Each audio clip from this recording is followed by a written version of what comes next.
Hello, this summer we've had quite a few seedlings appear in our drive, the most impressive of which was this giant scabious.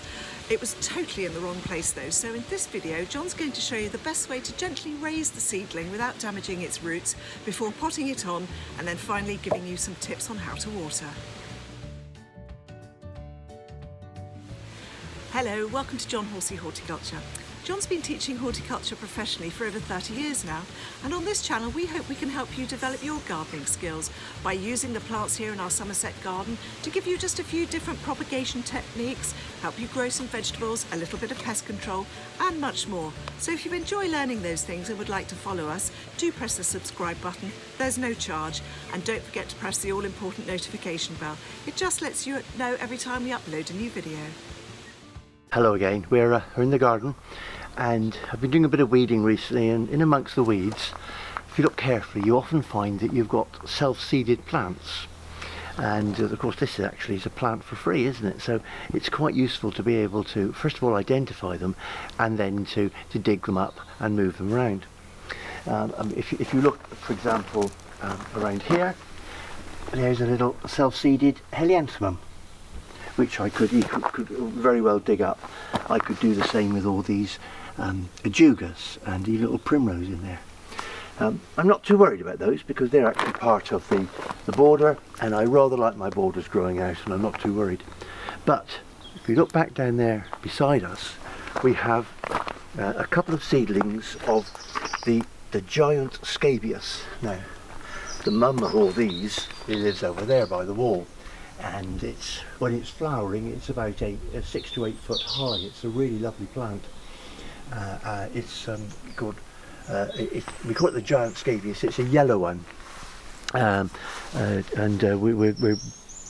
don't really want that growing there, do we? So I'm going to move that one. Friends asked me for one, so there we are. Now, if you look, although we've had a lot of rain, it's still very, very dry. First thing to do is to give it a really good water.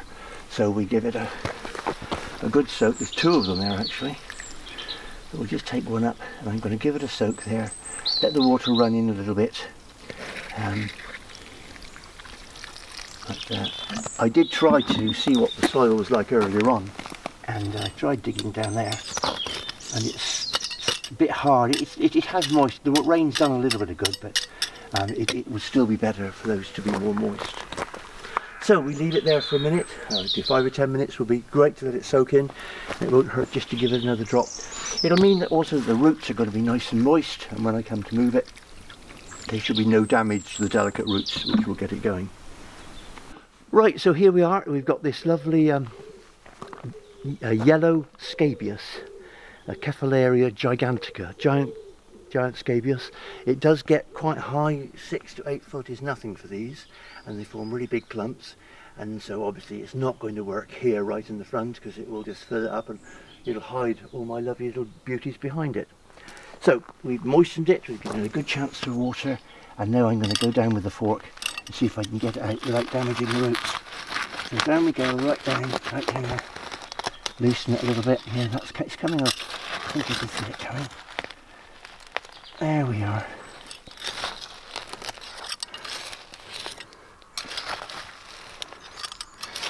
I've disturbed a few worms. He's actually gone into the liner below it. But there we are. There, lovely root, lovely plant. So here we are. There's the little root, and that will go away quite nicely. So we'll take it around the back and pot it up. Right, so we come around the back. We've still in the shade. I don't want to stress this any more than I have to. But I'm going to take out some of these dead old leaves around the outside, just to tidy it up a bit. Some of them are diseased. They're not going to do much good anyway. So I'm just pulling those off to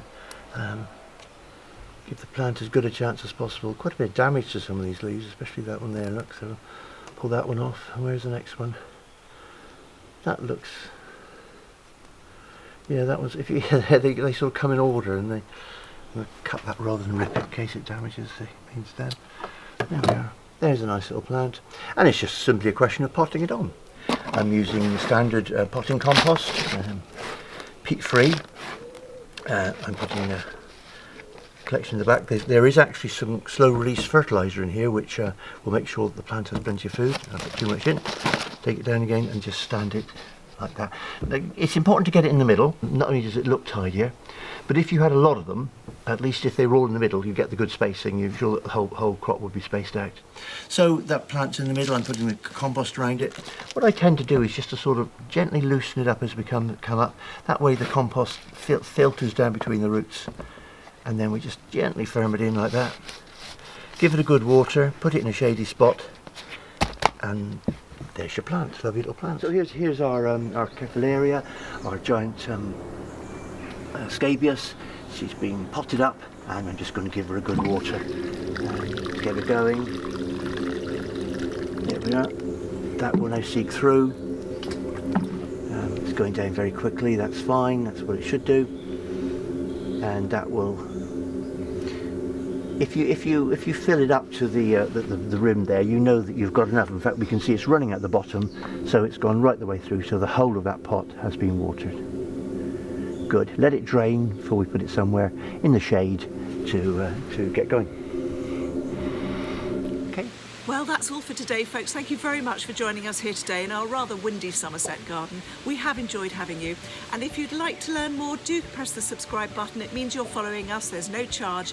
And don't forget to press the all-important notification bell. It just lets you know every time we upload a new video. Until next time.